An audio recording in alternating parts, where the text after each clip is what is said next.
Hi, welcome to Online Appliance Tech. Today we're going to work on the Kenmore Refrigerator 111 series with the non-coolant fresh food department.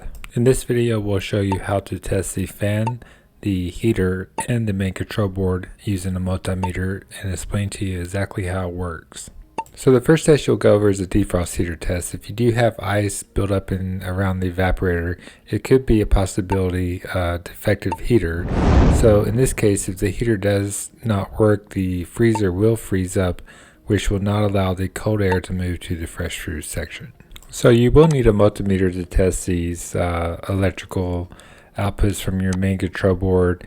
If you're not a technician or just don't understand how to use a multimeter, we recommend calling a professional. If you do feel comfortable using a multimeter, this video is for you. So right here is your main power plug-in, the red and the black, and right here you'll hook your clamp meter here and turn it on amps, and then here in the video soon we'll activate these two heaters, which you can see here in the diagram. So say if you don't have a clamp meter, no problem, we can check the voltage output once we activate the diagnostic mode to activate the heater. So let's go over this a little bit. So this is my yellow, this is CN3 right here, so this will be on the board, and then you'll come down to your sky blue, which will be your neutral. So right here we will check our power output from these two once we activate the defrost heater, which I'll show you here soon in the video. You should get 120 volts output. If you don't, that means your main control board is bad. Right here. So I believe the CN3 is for the refrigerator heater itself, which are both in the bottom of the freezer department with two different fans. So now we'll check the CN4 for the voltage output. So then you'll check your sky blue, which is 11, and then your yellow one here, which you should get 120 volts once you activate the defrost. And likewise, if you don't get the voltage output, it would be your main control board because you did activate. So another test you could do is a continuity check. I would think anywhere from 40 to 80 ohms. Basically unplug it and remove the harnesses and just check these pins. If you read open line on these, it means your heater is open or one of the fuses. So this is a good test. So here's a better close-up view of exactly how it works and where it's located on the board. So we have our CN4 yellow, which goes through the heater, which then goes to your neutral line on CN3, which is the same neutral line for CN3, the yellow, right here. So then you'll just unplug it, disconnect your prongs. You can do your continuity check from your CN3 yellow to your sky blue 11, vice versa CN4 to your sky blue. So now let's get familiar with the display. So this is your freezer tip button, refrigerator temp, accelerated ice, light, water, and I select, and your lock button. So these are the buttons you will use to force the defrost. Okay, to activate the forced defrost, you have to lock this in lock mode. So you'll hold this down for 3 to 5 seconds. You'll see the lock mode icon, and then you'll hit the refrigerator button 5 times while you're holding the freezer.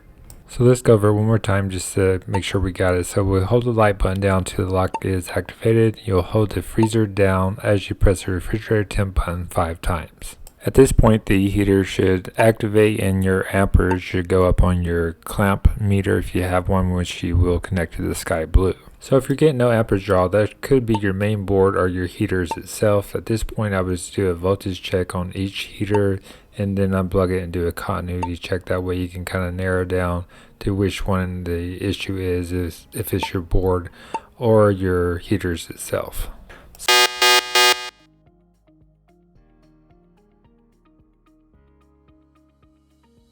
So there's another reason where your fresh food section cannot cool properly, which will be your refrigerator fan motor. So in this test, we'll teach you how to test the voltage and obviously test the board too. So here's a list of all the tests and voltage output and so forth. So right here we have the freezer motor. So what this is 5 volts pulse, which is this feedback signal. So here's the refrigerator motor. So this is the one that usually this is the one that affects the fresh food section, if that makes sense. So we have 5 and 6, and it should read output 12 to 14 volts from the main board. If you don't get that, it's your main board. And then this is your feedback signal. It should be 2 to 3 volts on average feedback. And here's a little diagram of it. So we'll go over this. So 5 and 6, 12 and 14 volts. So we'll go to the board and we'll hit 5 and 6. So right here, we should get our 12 to 14 volts. Like I stated, if you do not get this, this will be your main board. So if you replace the fan, it still will not work. Most of the time you can unplug it and take the board off the back, and you'll see like a burnt mark on the back also where the transistor is located. But yeah, 5 and 6, 12 to 14 volts. And sorry about my handwriting. I'm using actually a mouse to write this, so it's not the prettiest. So yes, if you don't get the 12 to 14 volts, replace the main power control. So we see that we did get the correct voltage from the main board, 12 to 14 volts, so we know that's correct. Some units you have 4 wires, which does have a feedback signal, so it should be 50% of the 5 volts. If it's 0 volts or 5 volts by itself, that's not correct. It should be 2 to 3 volts. So right here you will check this. Give me a different color. Feedback signals, we'll use yellow.